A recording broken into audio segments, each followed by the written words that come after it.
Hello and welcome to the channel.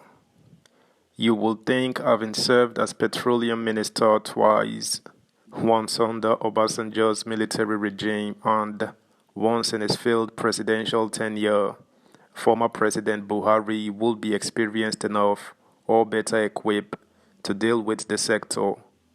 In this case, though, experience was not the best teacher. It never was with Buhari.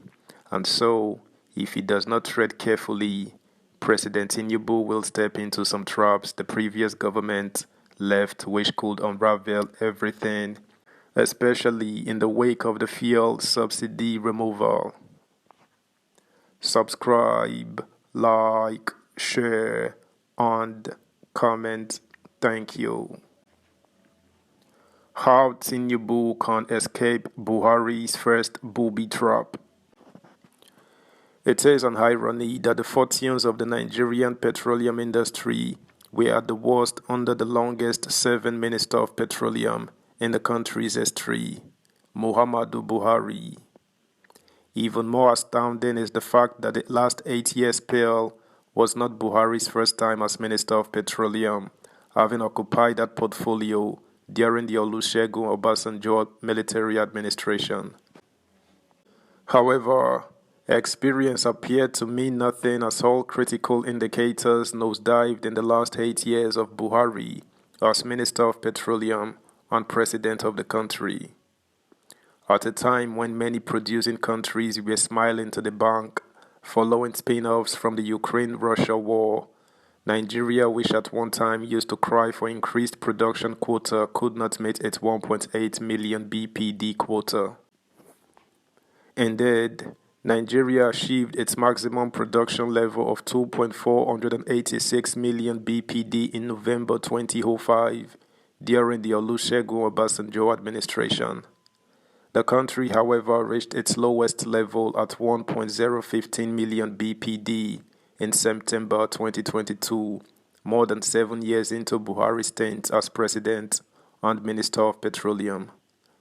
In 2015, the year Buhari took over, average production was 2.199 million BPD, and the following year it decreased to 1.898 million BPD, reaching a low of 1.015 million BPD in September 2022.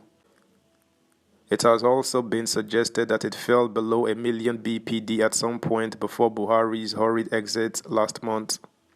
In the downstream sector, it was no better as for the 8 years Buhari was minister, he could not bring any of the 4 refineries to life, following a system of importation of products that in itself bred corruption and depleted the country's foreign exchange reserves. While some would say it is superfluous to cry over spilled milk given that Buhari is gone, however, issues arising from his indecisions have turned into a booby trap for the successor foisted on him by fate. The former president laid many booby traps for his successor, among which were the embers of disunity he found, a bad economy, insecurity, among others. However, the first booby trap that has snapped against President Tinubu is Buhari's indecision on the issues of petroleum product pricing. Despite signing the Petroleum Industry Act into law in 2021, the former president and Minister of Petroleum refused to implement the letters of the law as it pertained to the deregulation of the downstream markets. Days after Buhari left office, the group managing director of the Nigeria National Petroleum Company Limited, NNPCL, Mele Kyari, disclosed that the Buhari government did not pay the company the amount set aside for subsidies since last year. Indeed, the first indication of the booby trap was when the Buhari government disclosed that it made provision for subsidy till June 2023.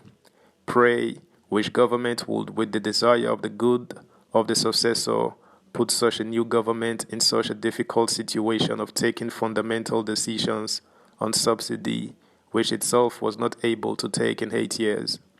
As at Friday afternoon, leaders of the Nigerian Labour Congress (NLC) were locked in a meeting in Abuja on how they would confront the government on President Tinubu's unadvised Inauguration Day declaration that subsidy is gone. Of course, the subsidy drama is not new.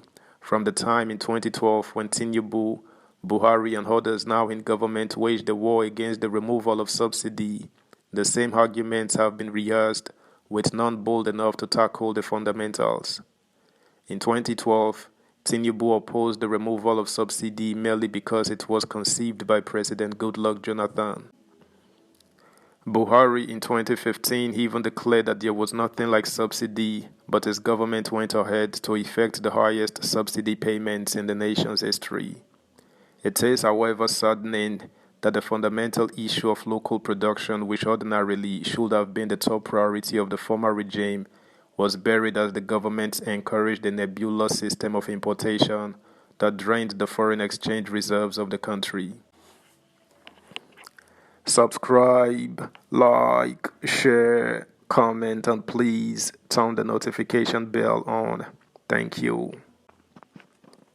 It was even odious that Buhari turned around to celebrate himself and Alhaji Aliko Dangote, who within 6 years was able to construct a brand new refinery when he was unable to manage refineries bequeathed to him by the citizenry. Whatever is the opinion anyone may have on the way and manner President Tinubu came to power, it is our responsibility to help him navigate the dangerous mines and booby traps Buhari has laid for him, at least for our collective good.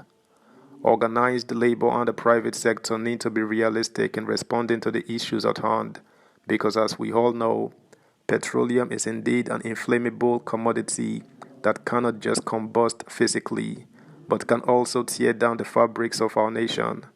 It is a collective price we must pay to escape the booby trap that Buhari left aside while he waited to see his dentist in London in the last days of his better forgotten administration.